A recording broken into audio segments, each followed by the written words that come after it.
Hi, John. Hey, Alex. Hey, do you know what I hate? What do you hate? I hate big book. The Bible? Well, I mean, okay, I hate big books, I guess. Is that would be like I hate the concept of mega conglomerate corporations taking out the mom and pa places in quaint Upper East Side New York. Yes, that's the thing we all feel. Yes. Anyway, we watched You've Got Mail. I grabbed my britches and along came Cole, headed for the red-hot catfish hole. Catfish, boogie, woogie, boogie, woogie, boogie, woogie. Catfish, boogie, woogie, boogie, woogie, boogie, woogie. Catfish boogie, do it, maybe with me. You've Got Mail. I saw when she was signing on that she was getting 31-something K baud when she was signing up. I was like, hey, it's pretty kick-ass. Nice. Yeah, this movie is dated, coming out in 1998. It was dated in a way that I found very comforting. Like when the internet was new and full of promise. Yeah. What it could be versus what it is now. The quaintness. So this movie, and we're going to have to touch on this as we go along, but this movie made me sad in one like very specific way. And obviously there's going to be all the stuff we're going to, because spoiler alert, ladies and gentlemen, I think there's going to be a fair amount of Alex talking about how sad he is that he's alone and is always going to be alone. That's just going to happen. It's going to happen in any romantic movie. So let's just put that on the table. It occurred to me about halfway through, I was like, oh yeah, this is why we don't watch these movies. Yeah. Because let's put it on the table now. I'm very lonely. Why will no one love me? I'm not kidding. I'm literally putting out a call for help and no one's listening. Moving on. That's a great bit. It's I'm a living joke. So the thing that made me kind of, not sad, but like, is winsome a word? Is that the word I'm thinking of? I don't know. I need the context you're trying to use it in. I'm like wistfully longing for a time before now where the world had a different kind of promise than what the future became. Like, this was New York when it still was kind of New York. And I'm not doing that stupid, I'm from the East Coast. New York used to be, hey, it's New York, and now it's all yuppies. But like, it still had like, you could still make fun of Brooklyn like they do in one scene of this movie. Yes. This was the idea that like the internet was still like, the internet hasn't changed in what, a decade? I mean, yeah, it's changed, but it's basically, it's the same speed or whatever. Like, it's the same bullshit, just slightly glossier. That was, you know, they were still looking forward to 56K. Mm-hmm. You know, T1 lines were these dream entities. It was the future was much brighter than what it's, I think I'm just sad for what happened. And this movie like had like this kind of, the promise of America was still there. Like this pre 9/11, pre-internet, pre-Trump, everybody hates each other, awful politicized world. And it made me, winsome's not a word. I don't know what the word I'm searching for, but there's a word for that kind of like longingly looking back. Yeah. And wistful? I think there's a better word for it, but like me no big words, not no good. Sure. Well, I see what you mean. No like sesquipedalian am I. when the movie starts and you get this computer animated thing of going into like the internet basically and like flying through a digitized New York that looks like something that like Marvel would use for pre-visualization now. But at that time, you know, it's like, wow, my God, look at this computer graphics in this movie. I mean, this was not that far off from the Matrix and stuff like that, so it's not like this was the best it could possibly be. But still, it was just like, look at this, isn't this pretty cool? And that made me kind of happy. But I know what you mean. I think like this movie makes you want to put on the rose-colored glasses of boy, things were better. In a lot of ways, they were, but you know, in a lot of ways, things were still terrible. But I like this movie as a kind of representative of that, of like this idea of what the internet could be, in that she is this character, Kathleen Kelly, is falling in love with this person she met online, this unseen person, and it seems like amazing and wonderful and all that, and then he ends up being like a corporate stooge who manipulates her, and it's like, yeah, that's the internet. It's like, man. There's also the just to be clear, because I'm going to hear this is going to be one of those episodes that people are going to talk to me about. I think. I'm not looking back at 1998 saying 1998 was better. I'm saying what we could have pictured the future as being was better in 1998. Like right now, I'm less positive about the future than what I could have been in 1998. Because now it's like, yeah, we already, like, I think I know what 60 years from now is going to look like. You know, it's just going to be more of the same shit. Raining ash, fiery hellscape. I will have a throne of skulls. The other thing that's kind of novel is, so I was a big AOL person. I loved chat rooms and all that shit. That was like, boy, that was exactly what I was doing back then. But what's so great about her is she is, you know, she's one of the most attractive people that's like ever lived. I mean, she's just this very, very attractive woman. She's so pretty. Pretty is probably a better word. Very pretty. But at no point in this movie is she like be like, oh man, this guy sent me like 30 unsolicited like text ASCII dicks. Yeah. You know, like she's like the idea of unsolicited dick pics don't exist yet. Like it's such a it's like the halcyon days of youth. Yeah, like it's, oh my God, this older lady is talking about having cyber sex. Isn't that kind of wacky? Rather than just being like, yeah, no, I have an OnlyFans. Oh yeah. So speaking of the old lady talking about having cyber sex, is this pre or post old lady rapping? I think post or maybe in the midst of. But I mean, like, old lady rapping has been with us for time immemorial. We just only noticed it. Because I feel like that's like a sister to old lady rapping is old lady talking about modern sex stuff. Mm-hmm. Like right now, it would be an old lady going like, "Oh yeah, I only did anal before I was married to save my virginity." You know, like that whole Kristen thing. It's like Meg Ryan is no stranger to that. When you know the when Harry met Sally, I'll have what she's having thing. Yeah. So old speaking of that, horny, what we're saying. Old ladies, old ladies be that's the highest rate of STDs in the country is old people homes. Yeah. Yeah. And That's a coronavirus, you know. should know. Yeah. R.I.P. So I started to watch this movie and I realized that I've seen this movie before and I really liked it. And then watching it further, I realized I had gotten this confused with When Harry Met Sally, which I don't think I've seen. Because I think it's like the same movie, right? Wait a minute. I need to unpack that. So you thought you saw this before. See, no. I thought I didn't. I was sure that I'd seen When Harry Met Sally. Okay. And I was sure I had not seen You've Got Mail. Uh-huh. Then I started watching this and went, oh no, I've seen this movie. And then made me rethink my stance on When Harry Met Sally, which I'm pretty sure I've never seen. Okay. So basically I'm saying I had a false memory. I had like two false memories, one of not seeing one movie and one of seeing the other, because essentially it's Meg Ryan and some schlubby guy falling in love. So in reality, you've seen none of these. I've seen this one twice, and I've never seen When Harry Met Sally. That's where I was getting lost, because I didn't understand. And I may have seen Sleepless in Seattle. Okay. That could very well be. There's no Does way that to one know. have, is that what, do they meet on a roof with like there's some kind of like a dinner on a roof scene? No idea. Never seen it. All right. I'm going to say that's that one. Okay. So I'm not really familiar with the career of Meg Ryan. Well, I mean, she and Tom Hanks were a magical duo with this. I mean, Sleepless in Seattle, with which this is sort of a spiritual sequel to. Nora Ephron, the director and writer, basically referred to it as a sequel. But then they were also great together in Joe versus the Volcano.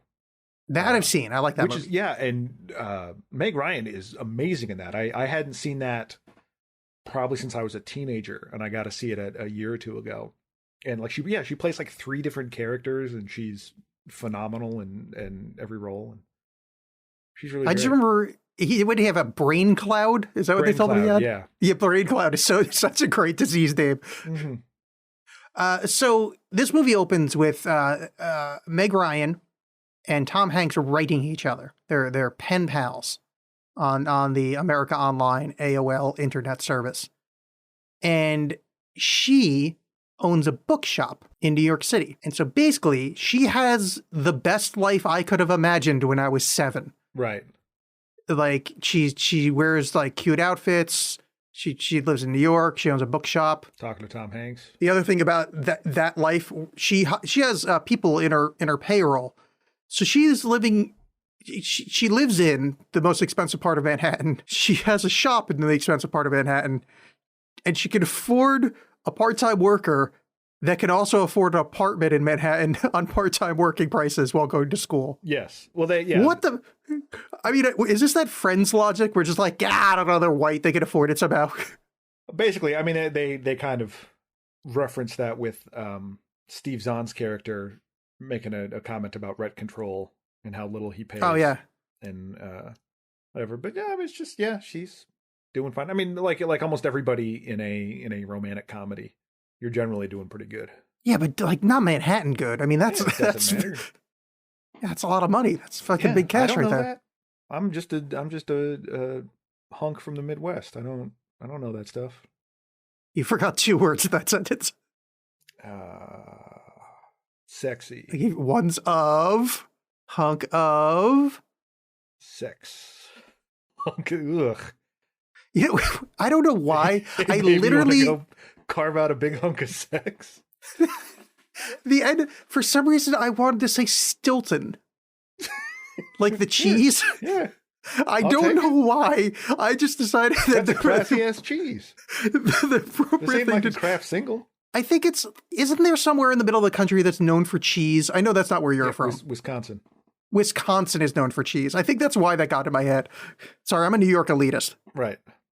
Like, I don't know, like people have made comments about Nora Ephron's work in general and her sort of representation of New York. And it's it's a stereotype now, but New York's its own character in the movie. But I kind of didn't really feel that in this. It just sort of felt like a city. Yeah, the thing that felt New York to me is a lot of the characters felt New Yorky, like especially the Jean Triplehorn character. Is that her name? Stapleton. Jean Stapleton, yes, Birdie. Stapleton. Yeah, she feels like just an old lady from New York. Mm-hmm. No, the people in line at the grocery store. That felt. Totally. Yeah, that felt like what I imagined New York was like. Yeah, no, it reminded me of living on that coast, and not in like a romanticized. It's like there's a certain kind of like his girlfriend, Tom Hanks' girlfriend in the beginning is very New York, like that kind of intellectual shithead. Mm-hmm. And because I just want to say, I'm not just meaning romantic New York. Like there's also the New York. I mean, there's a reason I left that area. Like, and there's a lot of people like his girlfriend from the beginning of just that, like, that snooty, boring lady. But yeah, Parker Posey playing a character not unlike her character in Best in Show, but just a high-strung, waspy New York person. Oh, the other thing was funny about this, and it's kind of it's interesting now because we've gone one more step past that, but like it's funny to see the dealing with Big Book knocking out all the mom and pop bookshops, and like it's they're I don't know what 4 or 5 years away from Amazon starting to sell books. I don't know when they actually start to sell books, but like it's soon. But they don't know the kind of the menace that's kind of coming from the other side of the mountains, like the horde that's about to attack them. Yeah, and it's just it's almost quaint to worry about that. But now we're like even beyond like Amazon being a book monopoly. Now they're an everything monopoly. So it's like this is 2 generations away from our current worries. This 1998 film. It's like the Sumerians in the Bronze Age being like, "Hey, this is as good as it's going to get. We will rule forever." And then, little they know, gold's around the corner, or iron, or whatever. Oh, you know what? The most 90s thing about this movie? Greg Kinnear's in it. Oh, there is nothing more 90s than a Greg Kinnear appearance. Yeah, and he's actually pretty good at it, to be honest with you. Yeah, he's not bad. His character, they do a good job with both his character as Meg Ryan's boyfriend and Parker Posey as Tom Hanks's, where like while Tom Hanks and Meg Ryan are having this sort of illicit romance, this growing romance, like you can see that like these people are nice enough, but I can also see why you don't like them. Probably more so with him than Parker Posey, but they spend a little bit more time with him, I think. But I thought that it did a decent job of not just like making these people seem like in actual real relationships. Oh yeah, totally, yeah. And I think they slow played it enough because this movie it dances the line well, where it opens with, I mean, it's not infidelity, but it's emotional cheating. Yeah, and I watched Dr. Phil. That can, I think that could have spoiled the characters for us if they didn't do it as delicately as they did. Yeah. And like the timing of the breakup and the breakup really not having much to do with it's not like they broke up to try to bang, New York 252 or whatever, and Shop Girl. Right. It's they didn't break up to be with each other. They broke up because of the awareness that relationship brought to the world. And it was well played, and I assume that comes from the source material. This is from like some 1920s book, I think. Yeah, it was a play, I believe, called like Parfum or something. And then it was made into a movie called The Shop Around the Corner, which is what her shop is named in deference to that, as a reference. Yeah. Shop Around the Corner, by the way, great name for a shop. Big fan of it. Particularly one around a corner. No, I want it in a long stretch. Like that highway in Australia they can drive on for like 2 days? I want it like one day in the middle of that, and I'll open up a quaint little shop that's called Shop Around the Corner, and you don't offer water. Yeah. No water, no car parts, no nothing. It's just like kitschy books. Yeah. We put googly eyes on a rock. Yeah. I'm so bored. But yeah, if I ever win a lottery or my cryptocurrency holdings, come to fruition as I think they're going to, I would like to open a bookshop. And I know that it would go out of business, which is why I'm saying I need to like win a lot of money.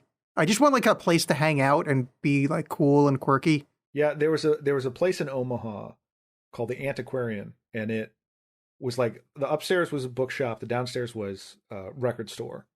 And it was always like the hip people bought their cool records there, and I was not that. But I didn't appreciate it enough when I was there, but I always loved that like the bookstore up top was like a mess. It always just seemed like stuff was kind of just shoved places, and the owner and his buddies would like sit around all day, smoke, and talk about like laissez-faire politics.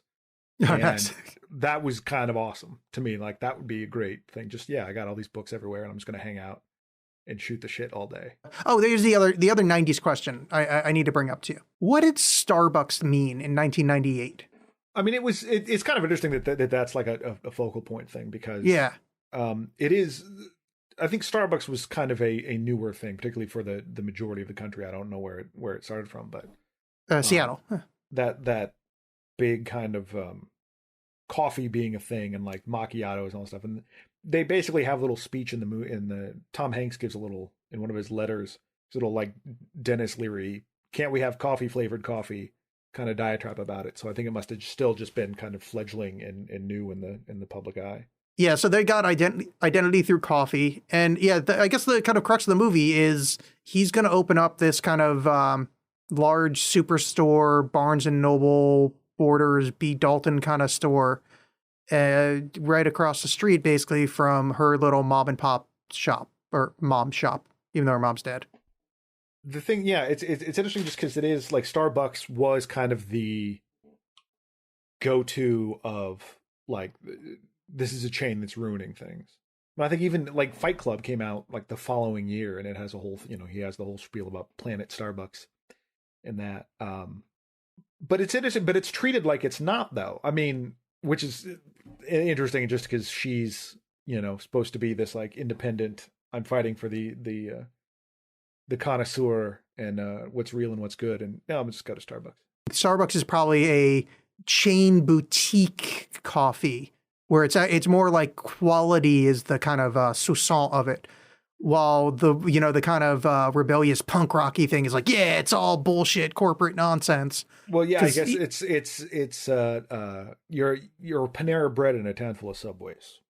It's around this time, kind of early on in the whole proceedings where we're learning about these characters, and this largely doesn't go anywhere. But I'm really glad that it's there. Anything to do with his family. So he too, this mega chain is also a family run thing. His dad, played by Dabney Coleman, is currently in charge of it. And then Dabney Coleman's dad is also still around for whatever reason. Dabney Coleman. Yeah. Like, his dad married this much younger woman who like flirts with him on occasion. It just sort of makes the world a little bit more lived in, I guess, because they spend some time with these people, and they're all pieces of shit too. But I kind of, it's not really central to the plot, as it were, but I really enjoyed it. Yeah, I like that too. There's a great little bit of business where it's revealed that the little girl, like essentially his niece, is actually his aunt, and his nephew is actually his brother because of, his father keep marrying so young and whatever. Yeah, it's just a messed up thing, and just adds a little bit of flavor to the whole thing. Because this really, I mean, because I was thinking about it like that. This is, you know, talk about sort of Panera Bread in a world of Subways. This is kind of like a nicer version of a Hallmark movie. Oh yeah. I don't ultimately I don't think this works, and I do have all kinds of issues with it. But it's very thoughtfully put together, and it's not just treacly nonsense. Even though I probably thought so when it came out, but I do think there's actually like care and attention given to this, rather than just be like, you know, these two are from the wrong side, you know, opposite ends, and they hate each other, and now they love each other. Also, it's Christmas. Even though all those things are there, still some verve is put into it. Yeah, and I think there's some good.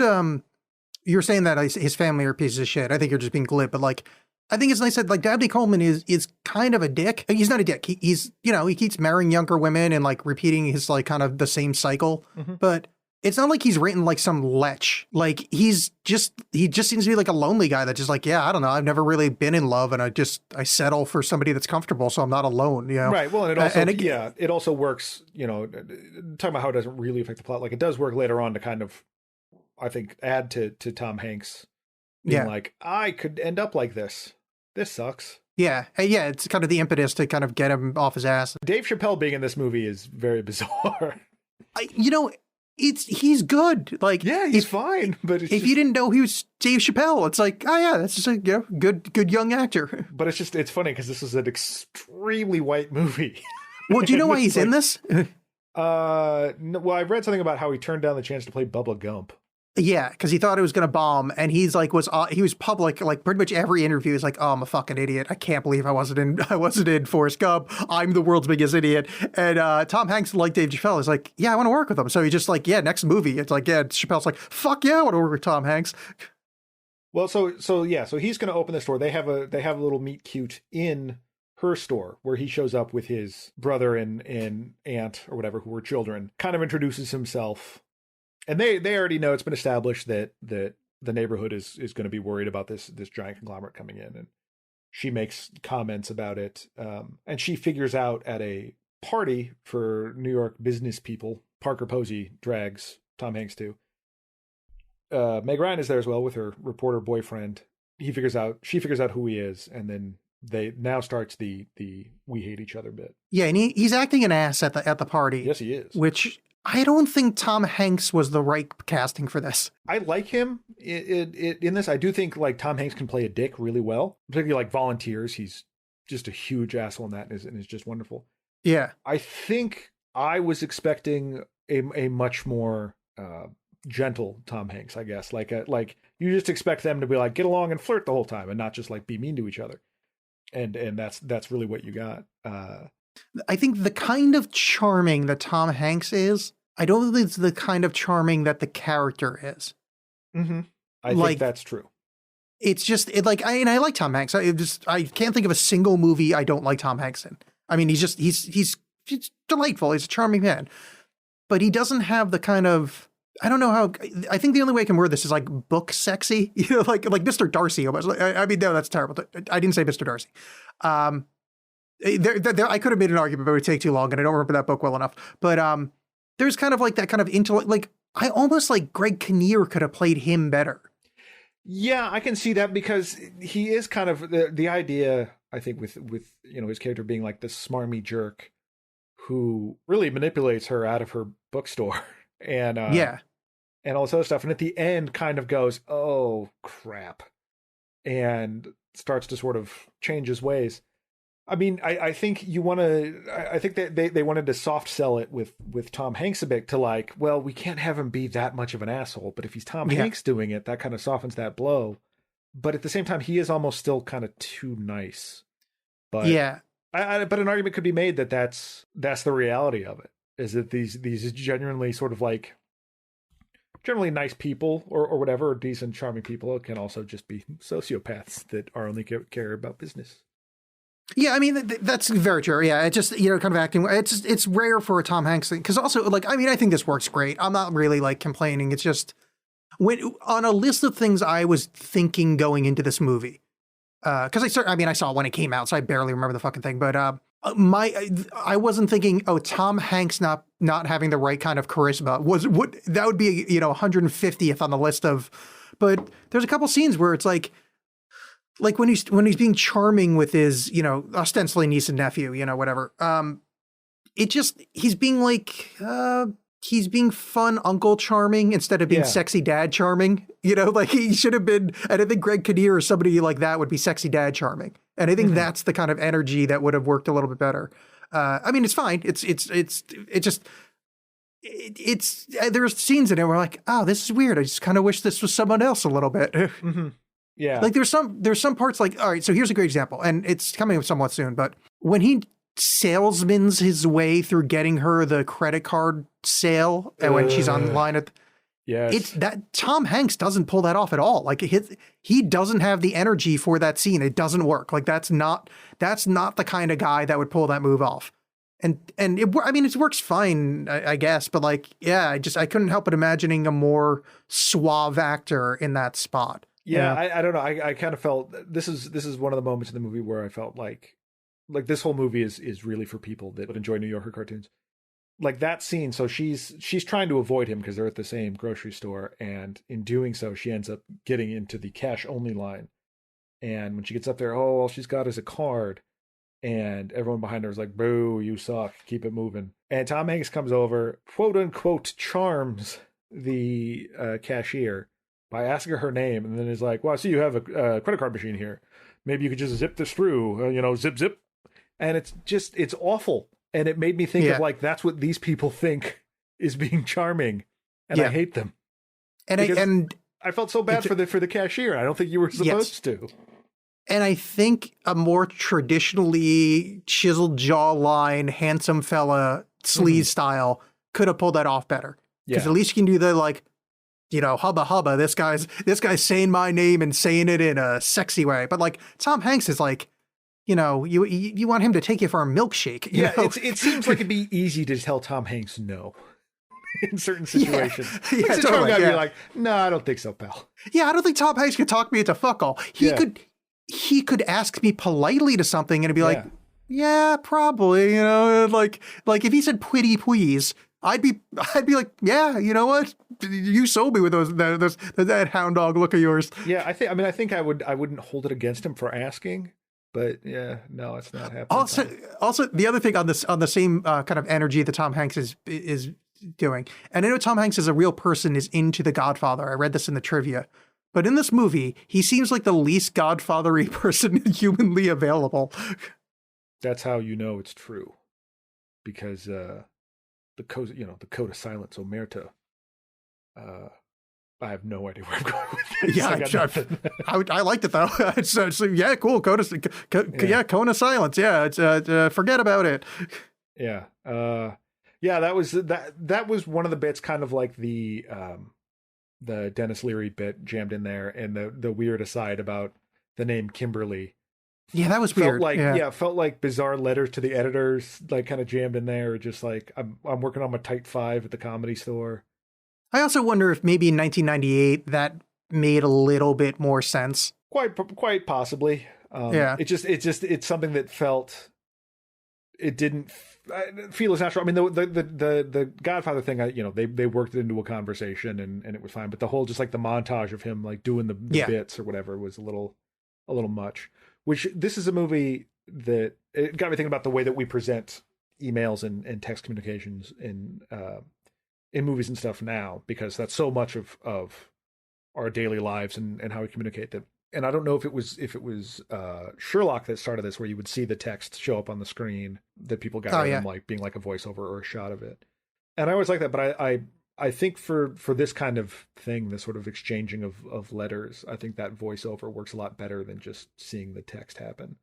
And absolutely. I know that wasn't even really like an option to do it the same way. They probably could have, showed it and had just like a close up of them going, But I think, them reacting to it and with the voiceover made it so much warmer and personable. And they played with it a few times, which I liked, where like one of them, they'll be speaking aloud while typing, so their voiceover will be kind of talking over themselves saying the words, which is, that's good bit of movie making right there. That really brings something interesting to what is otherwise, an info dump or, an emotion dump or whatever. Right. Well, and also I think it doubles up as you have what ostensibly at the time is still like a new technology.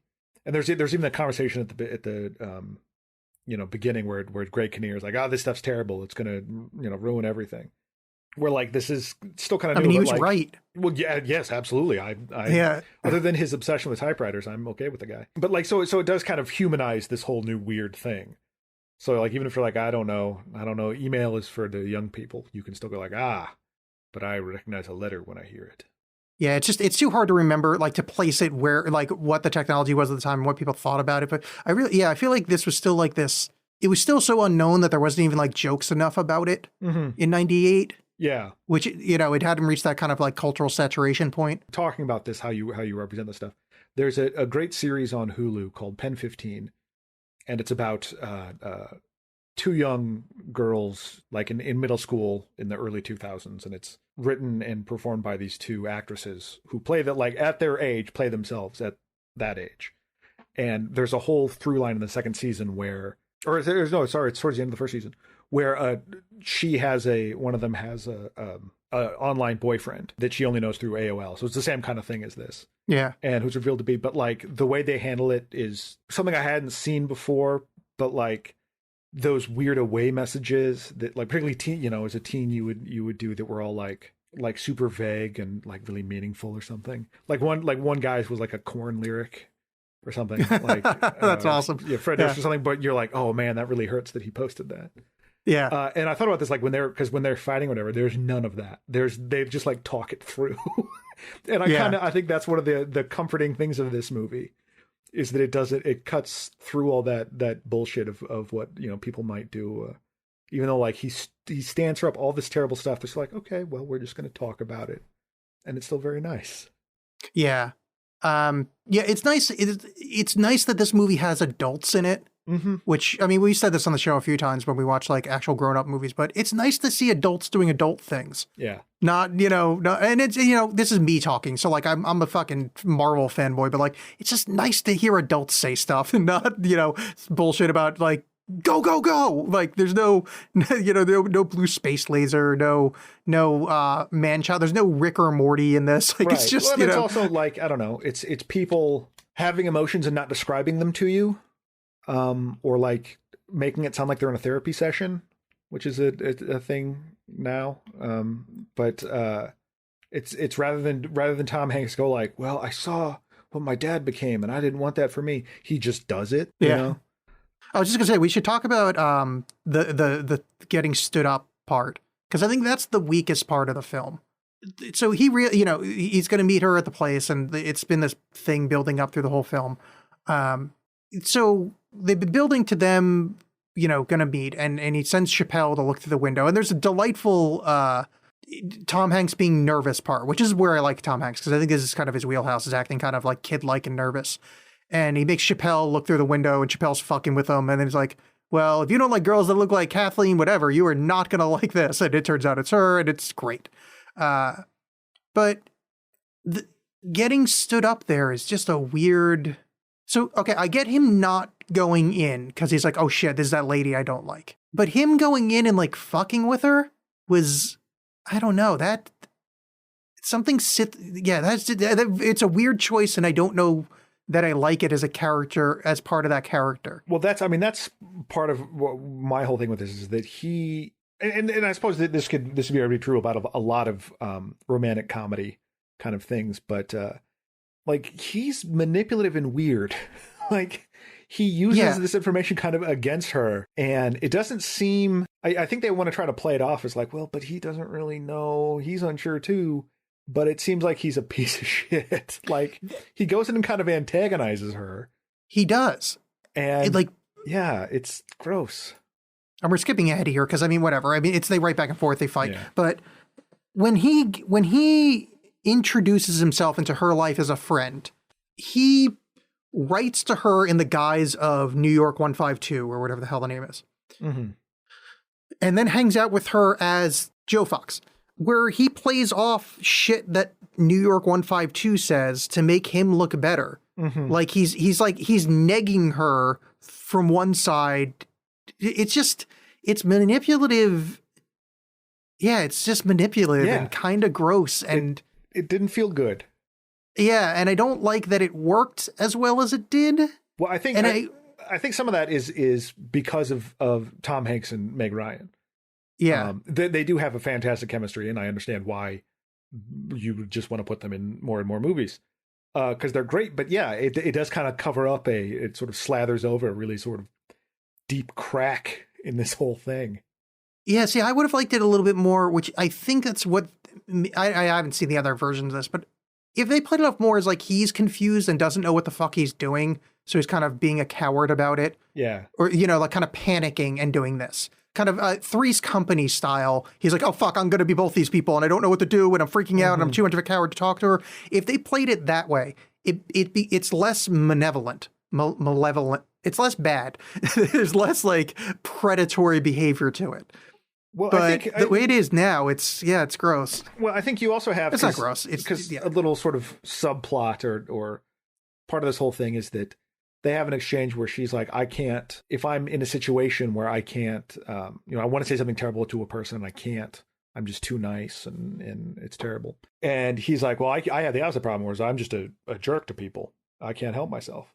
I guess it's supposed to be about him learning, because she ends up getting the power to speak her own mind or getting the confidence to do so. And he, I guess, learns to not be a jerk.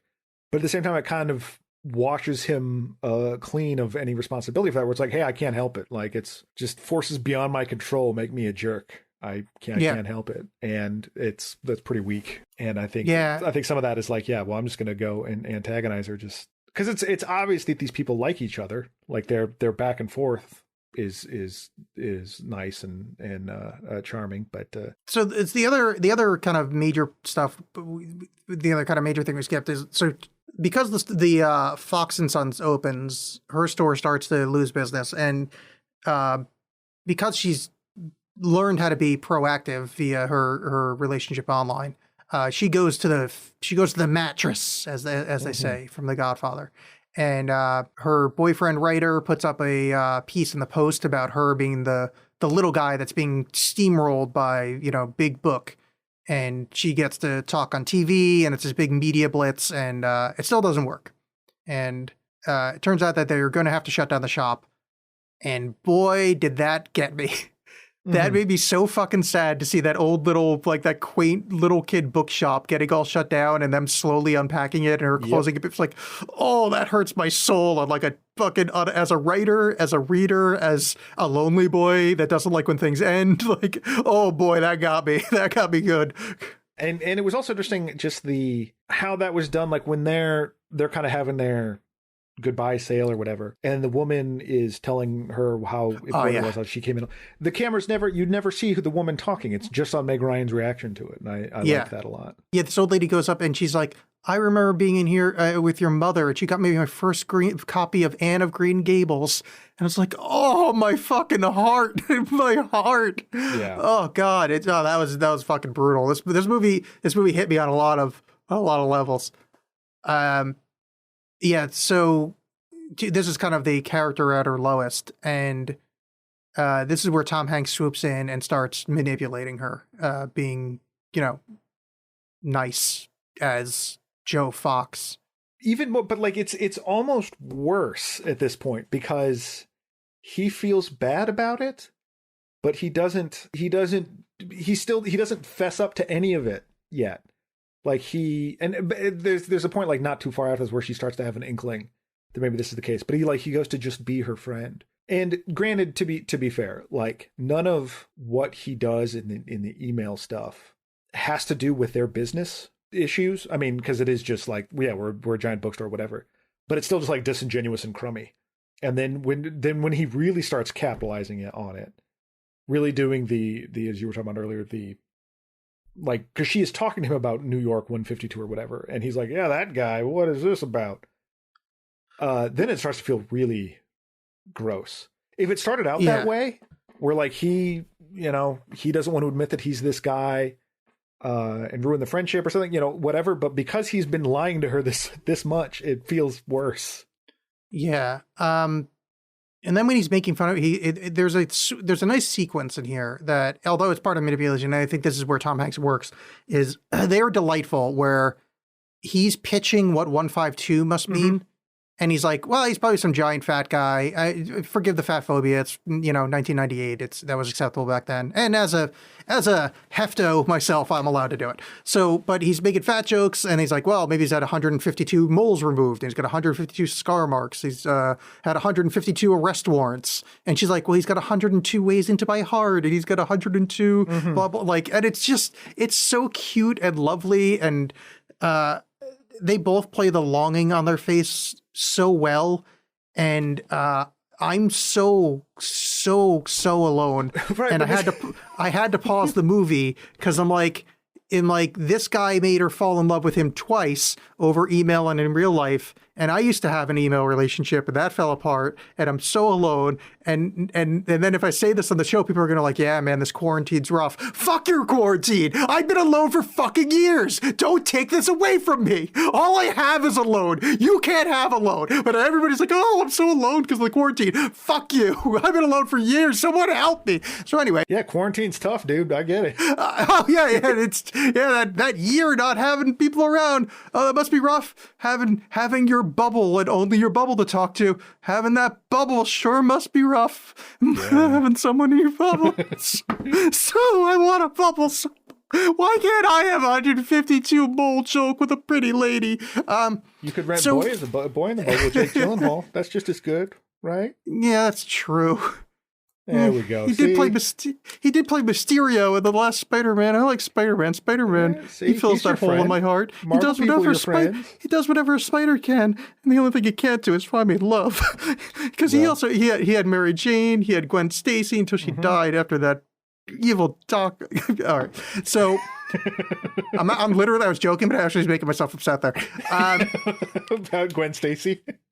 Why did she die? She fell so hard, and then he got tricked into thinking he killed her by trying to stop her with his webbing, which he shoots from his hand, as known from the famous song. Yep. So there's a lot of emotional manipulation that's happening here, and then eventually, I really like the way that this ends up. Is he gives a speech, and this is where I kind of forgive some of the manipulation, and not forgive, but I kind of write it off more towards incompetence less than manipulation, is where he goes, if I wasn't Joe Fox and you weren't, shop around the corner girl, if I met you, I would try to get your number. And it's a really sweet scene. And Meg Ryan, I think, does the best acting I've ever seen from a human being, where she can't figure out where to put her hands when he talks about how he wants to give her a number. Go back, if anybody's listening and hasn't watched this, I think it's free somewhere. I paid for it at Amazon because I didn't feel like opening another app. But watch her hand acting. It is so nervous and perfect, and she doesn't know. You can actually see a beat where she almost grabs her own tit. And I don't mean this as a joke. I mean this in a protective, like if you know body language, you cross your arms across your chest, like if you like poker, when you cross your arms, you're trying to protect yourself. You see her doing it, but also she's trying to be open because it is a fucking masterclass of being awkward. And go and watch that little bit. It's so good. Yeah. It's tough because I know you can't make the entire movie out of this, but that whole last 20 minutes of them, yeah, I enjoyed so much more compared to them just like sniping at each other. Yeah. For most of it. Well, that's when I think the sniping stuff doesn't work because it's Tom Hanks. And I think this goes back to that, like, if it was like a Gene Kelly or like more suave, because this goes back to that, like Hepburn and Clark Gable. Is that who was Screwball comedies? Cary Grant. Cary Grant. Yeah, I get them all confused. I don't know the original Hollywood Shop so Around the well. Corner, it was Jimmy Stewart. Yeah, or even a Jimmy Stewart. Yeah, that's actually a great vibe. Like Jimmy Stewart would be, if somehow he was alive in '98 and age appropriate, he would have been perfect. And hot. Yeah, damn straight. Him on those roller skates. Mm-hmm. But anyway, so that doesn't work later. But this is where the Tom Hanks-ness works really well. Is that scene, and so she's like, I can't do this right now. Basically, I have to go meet my NYC 152, and I think the way they played this out was pitch perfect. Because it's so hard to introduce. I mean, you can see it coming, but it's not a fucking mystery. But like, it's so hard to introduce this of her waiting, being nervous he's not going to show up. It's how do you get Tom Hanks to her and have the reveal when it's in an open air area? And using the dog as the Ursa, as the way to do it. So you hear him screaming Berkeley or whatever the fuck the dog's name is, Brinkley. Where she's like, oh shit, that's the dog's name. And then sees him round the tree. Oh, it's such a good reveal. Like, it's a really perfect thing. And then again, Meg Ryan knocking it out of the park, where her delivery of I wanted it to be you so badly was fucking chills. That was such a good line reading. Mm-hmm. Yeah, it's very interesting that like the way that this is structured, where so much of this stuff happens at the end. Like the majority of the movie is them angry at each other and hating each other. I know that's not uncommon for a romantic comedy thing, but it seems like the actual like when the real love affair matches the online one is really in that last 20 minutes. Yeah, and I like that. I do think the manipulation stuff is gross or whatever, but I do like the way that was kind of because we already know these characters and we've seen their failure, or her failure and dismay and all stuff, and we've grown close to them. And then to watch, you're kind of invested in like, oh, but now they love each other, rather than it just be like the entire time is kind of a will they or won't they. Yeah. I like that idea, but as I said though, I still kind of all the gross manipulation kind of lessen that at the same time.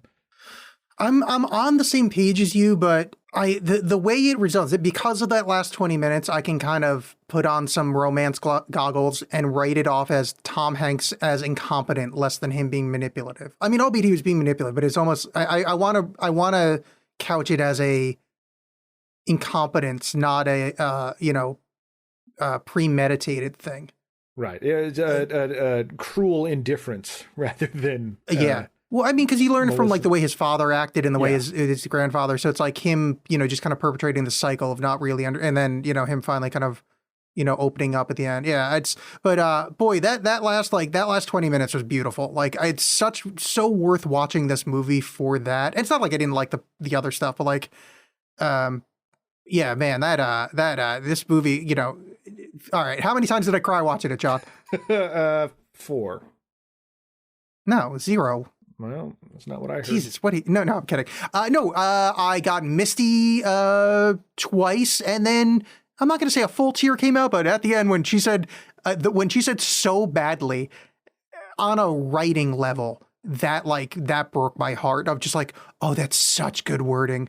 Like, because I'm just going to get nerdy for a second here. I mean, and I'm saying that like not in a Thanos way. I mean, actually nerdy is that could have been an infinitive. A lot of people would have said, I so badly wanted it to be you, is the other way that sentence would have been worded. And I think a lot of people would word it that way because it puts the intensifier towards the beginning of the sentence, making it punch early, which I think is absolutely wrong for this. So her saying it, especially after repeating the phrase, because you also don't want to repeat stuff generally because it makes the writing sound awkward. And this is such a good use of repetition of, I wanted it to be you. I wanted it to be you so badly. That so badly put at the end is such good writing. It's so small, but it's just something I call it of like, as if I'm editing something and I pick up onto myself doing it, I'm like, hey, if I move at the end, it's going to have a lot more punch. I'm so proud of myself that hearing it delivered, I'm like, great delivery, but also well done putting that at the end instead of at the beginning. Yeah. Yeah. I think most people would have just written like, boing, I'm horny. Oh yeah, no, totally. Yeah. Well, in the other, they actually have outtakes and Tom Hanks goes, Berkeley, and then she runs up and goes, you're in a one-way trip to Fucktown. Yep. Which I thought was good. And then Tom Hanks is like, you're gonna take the 1 train, my dick. Mm-hmm.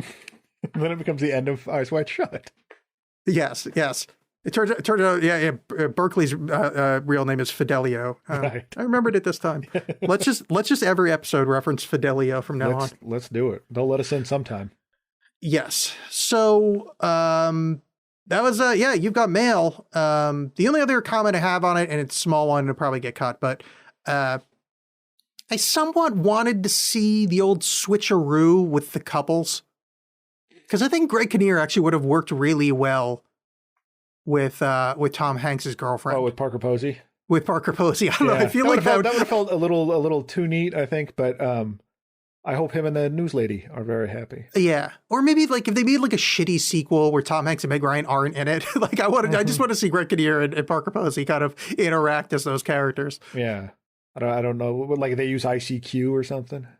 Yeah. Well, no. I more mean like he's just so up his own ass and she's up her own ass. So they're just in a room together talking to themselves, but they're together. Like, I don't know. There's just something also very New York about that. Yeah. I don't think she'd tolerate the what do you call it? The typewriters. I think she would not have that at all. But maybe that'd be a fun thing.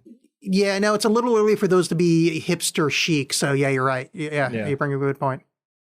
I thought this was delightful. If you are, as my old screen name was, Lonely Boy 16. Oh wait, no, I'm kidding. I actually used to have friends and relationships. 25 years ago. It's a great book, man. I'm okay. Everything's fine. Quarantine's tough. I get it. Yeah. This last year must have been really hard for that whole fucking year. Oh no. I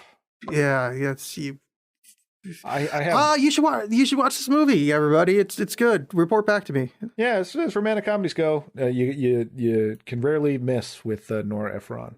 She's great at that stuff. Also, I learned during this. I think I'd heard it before, but she was married to Nicholas Pileggi, that wrote Goodfellas and Casino. Yeah, and Carl Bernstein from Woodward and Bernstein. Not at the same time, obviously, but I don't know. I'm not gonna poly shame. Yeah, but she will. This is why she's not married at the same time. Yeah, fair point. But fucking anyway, Mormons. There you go. You've got mail. Here's the weekly recommend stuff song.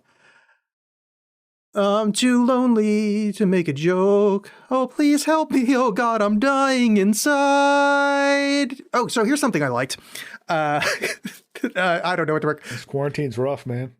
Do you ever... Seriously, every time someone says that to me, like I'm kind of kidding, but it's like, it fucking infuriates me. This is some nerdy ass shit. I am reading Thrawn. Oh, God. By Timothy Zahn. Yeah. Not the ones from the 90s. Oh, there's other ones? Yes, there's canon. You're thinking of the Thrawn trilogy with Heir to the Empire and that shit. I always am. Yes. No, these are Luke isn't in this. This is the story of Thrawn and how he enters the Empire and stuff. This was written in like 2017-ish. So I'm on the second book right now, and it is fun. Well, I shouldn't say read. I'm listening to the audiobook, but people say read, so it's fine. But the guy doing it does the Thrawn from the cartoon slow measured voice, the kind of with that kind of deeper kind of dude vibrato. And oh man, it is fun to listen to. And I like Thrawn as a character. It's just methodical, and a lot of it's from his perspective, so it's like how he studies a room and stuff. It's super interesting, but it's not, if you're looking like, hey, I'm looking for a great book to read, don't read fucking Thrawn. But I mean, let's just wait our thing here. Pride and Prejudice and Thrawn. Yeah. Let's if you're like, oh, I want some great literature, no, don't pick up Timothy Zahn's Thrawn. But if you want some fun, just silly, Star Wars universe stuff, it's well worth a go. Nice. I did not know that he wrote more of them. Do you have any recommendations? Recently we lost Hal Holbrook and Christopher Plummer, two fantastic actors, and so I revisited some of their work, and I highly recommend Rituals, which is also known as The Creeper. It's a Canadian horror film with Hal Holbrook and a group of doctors go on this camping trip, and they get kind of terrorized. It's a little bit like Deliverance, but I think it's I like it. I think I like it better than Deliverance, honestly. And Hal Holbrook is amazing in it. He's really, really good. And then I rewatched Michael Mann's The Insider, where Christopher Plummer plays Mike Wallace. And man, that movie is great. Like Russell Crowe is really good in it. Al Pacino is like just the right level of late stage Al Pacino. and just the cinematography is great. And Christopher Plummer is just fantastic. His role is limited, but he's good. And I'd also throw in there on the Christopher Plummer tip the Silent Partner with Elliot Gould. Christopher Plummer is an absolute psychopath in that, and it's a great movie. Also, very young John Candy is in it. For Christopher Plummer, I recommend Knives Out, because I can't think of another movie other than Gone with the Wind that he's in. And I don't know, what's it called? Sound of Music. And I've never seen that movie. So Knives Out, Christopher Plummer, he's great. Oh, you should watch the Silent Partner. It's really good. It's a short little noir, like not even a noir, but kind of, I don't know, but it's a little crime movie. So John, for next episode, I was thinking that we watch a movie that I know almost nothing about. So you tell the audience. It's something I'm very excited to watch. I was a big fan of this movie when it came out. Uncut Gems. The Steven Universe spinoff, Uncut Gems. If you like the warm cuddlies that you get from Steven Universe, you will love Uncut Gems. And I guarantee there'll be more Jewish jokes than Marjorie Taylor Greene's bat mitzvah. I don't know. Her email signature. I literally don't even know if that's her name. No, that is absolutely correct. That is. I got all three names right. All three of them. I knew it was MTG. It was I'm just kind of guessing. But it's this should be fun. I saw this in the theater and I really enjoyed it. And I don't want to spoil whether or not the gems get cut, but I think you're in for a wild ride. I can't wait for the inevitable Rob Schneider run in. You can do it. The Rapid Grandma. You can cut those gems. Yeah. Yeah, it's gonna be good. Those two guys. I got these gems. They need to get cut. You can cut them. Oh no, they're falling. Oh no, uncut gems are better. Yeah, the two guys that are only in Adam Sandler movies will show back up. They're great. Hey, well, see you next time. Yep. Like, subscribe, all that stuff. Contact us on Twitter at JahzPod, JAHS Pod. Say hi. Tell us what to watch. Tell us anything at all. Yes, please. We're available.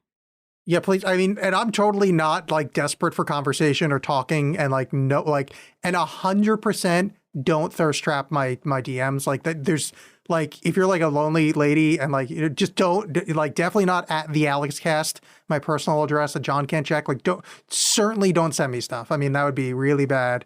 Like, don't just imagine that I'm crying and just really, really need to talk. Because, yeah, quarantine's rough.